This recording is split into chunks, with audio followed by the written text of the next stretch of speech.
के बाद ये एक प्रेस कॉन्फ्रेंस बुलाया गया है और आप सब लोग स्वागत है आप सबका। अभी हम लोगों ने कई परीक्षाओं का आयोजन जो पूर्व में किया हुआ था उसका परीक्षा फल घोषित भी किए हैं। कल भी हम लोगों ने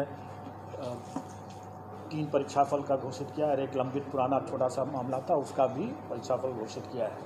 आगे आने वाले समय में भी हम लोग अब बहुत जल्दी जो हमारे लंबित हैं CDPO के, DPRO के, प्रोजेक्ट मैनेजर के और पंचायती राज ऑडिटर का, इन सबों का परीक्षा फल भी हम लोग अगले माह तक निश्चित रूप से घोषित कर देंगे। और उम्मीद है कि जुलाई माह में हम लोग 67 कंबाइंड सिविल सर्विस एग्ज़ाम का मेंस का भी परीक्षा फल घोषित कर सकेंगे।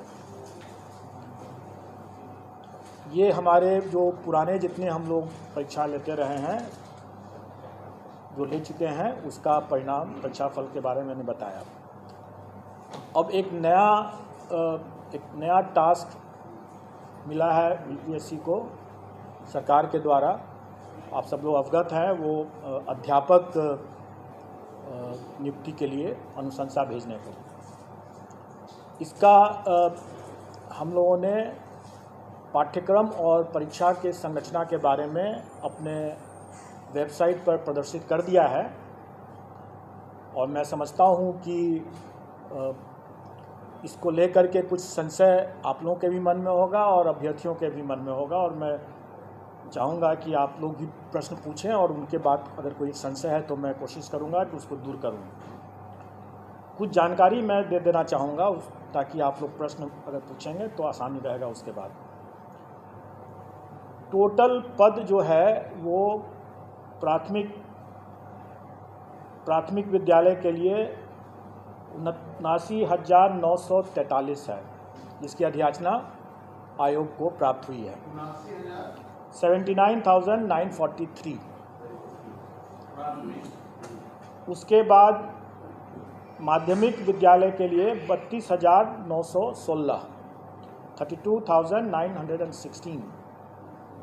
और उसके बाद हायर सेकेंडरी के लिए 57,602, 57,602।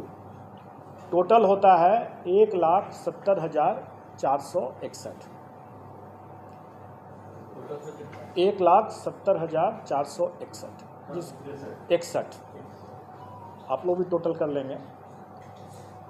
अब इसमें जो अर्हताएँ हैं वो सरकार के नियमावली में दिया हुआ है और जहाँ जहाँ वो मिसिंग होगा वो सरकार के निर्देश पर और सरकार के साथ आयोग की बैठक, संयुक्त बैठक में जो निर्णय लिया जाएगा उसके अनुरूप वो होगा।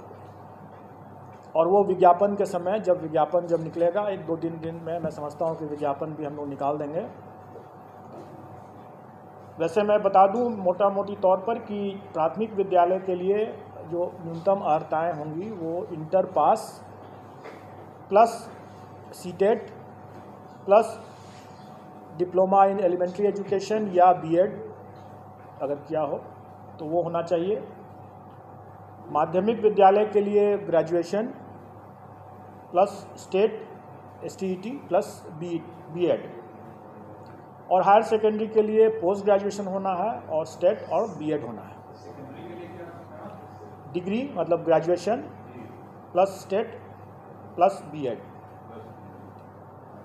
और इसमें जो नियमावली के हिसाब से ही जो लोग वर्ष 2012 के पूर्व के जो होंगे जो नियोजित हैं उनको उनके लिए TET मतलब टीचर्स एलिजिबिलिटी टेस्ट से वो उनको एग्जेम्पशन है।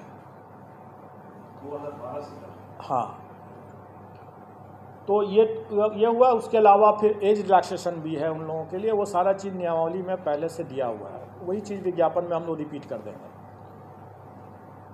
अब जो हम लोगों ने जो पाठ्यक्रम निकाला और जो उसके लाइट में लोगों को जो जिज्ञासा या संशय है थोड़ा मैं उसको दूर करना चाहूँगा।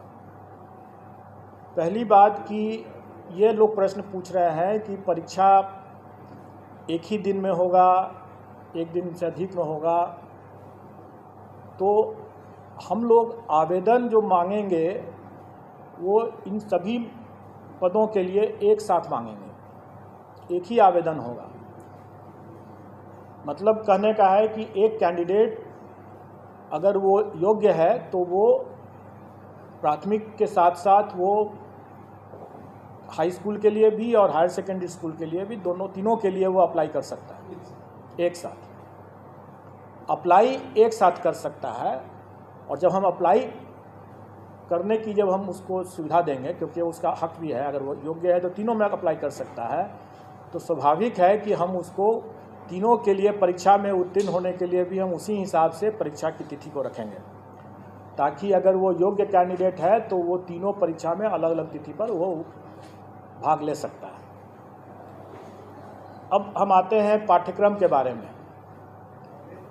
पाठ्यक्रम या और परीक्षा की जो संरचना है वो हम लोगों ने इस तरीके से डिसाइड किया है कि एक पेपर जो होगा वो क्वालिफाइंग नेचर का है और वो भाषा का पेपर जो है वो क्वालिफाइंग नेचर का है। उसमें उसको सिर्फ पास करना है, उसका मेरिट में नहीं जुटेगा। उसमें भाषा में 2 सेक्शन रहेगा। एक सेक्शन अंग्रेजी है जो सबको करना है, और दूसरा सेक्शन में विकल्प है, मतलब कि वो हिंदी, उर्दू या बांग्ला।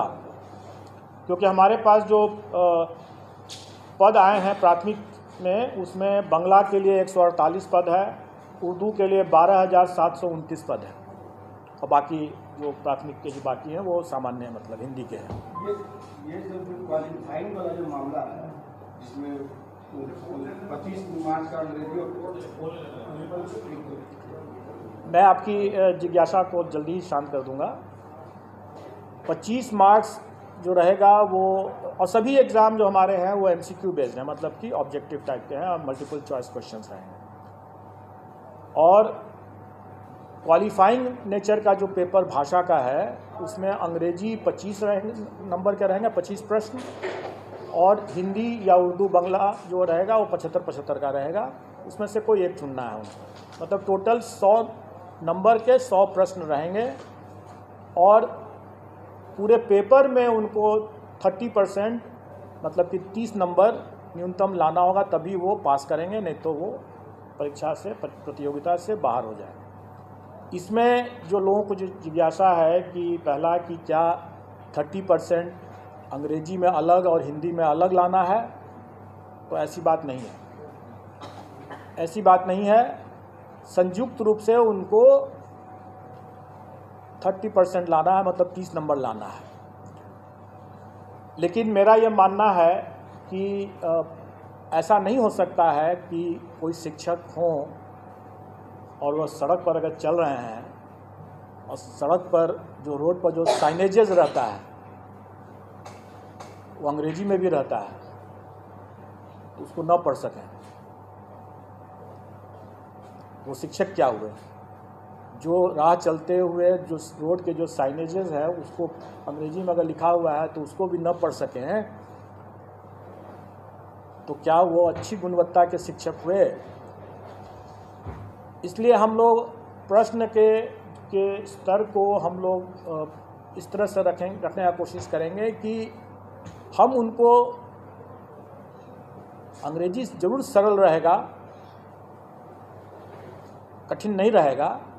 हम मानते हैं कि यहाँ पर हिंदी भाषी प्रदेश है तो अंग्रेजी का प्रश्न कठिन नहीं रहेगा, लेकिन इसका ये मतलब हुआ कि हिंदी का भी प्रश्न सरल नहीं होगा, क्योंकि अगर हिंदी का प्रश्न भी सरल हुआ और अंग्रेजी का प्रश्न भी सरल हुआ तो सब हिंदी ही देख करके निकल जाएंगे। इसलिए थोड़ा हम लोग भी दिमाग लगाएंगे, और मैं चाहूँगा कि अभ्यर्थी भी थोड़ा तो अंग्रेजी भी पढ़ ही लें, ताकि वो शून्य न हो अंग्रेजी उनका, क्योंकि शून्य से अगर फिर वो आगे नहीं बढ़ पाएंगे, राह चलता वो साइनेज भी नहीं पढ़ पाएंगे, तो वो अपने छात्रों को कैसे पढ़ाएंगे। ये रही बात जो हमारे वैकल्पिक जो क्वालिफाइंग नेचर के जो भाषा का जो पत्र है उसके बारे में मैंने बतलाया। इसके बाद अब मेन पेपर होगा। मेन पेपर 150 नंबर का होगा जिस पर कि मेरिट होगा, और हर स्कूल के कैटेगरी के लिए एक ही मेन पेपर है। जैसे प्राथमिक के लिए सिर्फ एक मेन पेपर है, अगर हम हाई स्कूल के लिए जाते हैं तो उसके लिए भी एक ही मेन पेपर है, और अगर हम इंटर स्कूल के लिए भी जाते हैं, मतलब हायर सेकेंडरी स्कूल के लिए जाते हैं तो उसके लिए भी एक ही मेन पेपर है। एक ही पेपर उसके बाद देना है, और वो अगर कोई अभ्यर्थी अगर तीनों श्रेणी के लिए अप्लाई करता है तो स्वाभाविक है कि उसको फिर तीनों पेपर देना होगा। अलग अलग दिन होगा लेकिन देना होगा तीनों के। मेरिट लिस्ट अलग अलग बनेगा क्योंकि सबके लिए अलग अलग वो परीक्षा है। अब रही बात कि जो भी 150 नंबर का जो मेन पेपर हुआ उसका कंपोजिशन इस तरह से रहेगा कि 100 क्वेश्चंस तो रहेंगे वही जो वो अपने विद्यार्थियों को पढ़ाते हैं, उसका टॉपिक, उसका चैप्टर, उसका विषय वो वही होगा जो अपने बच्चों को पढ़ाते हैं स्कूल में। इसलिए अगर ये जिज्ञासा है कि उसका हम सिलेबस में विस्तार करके दें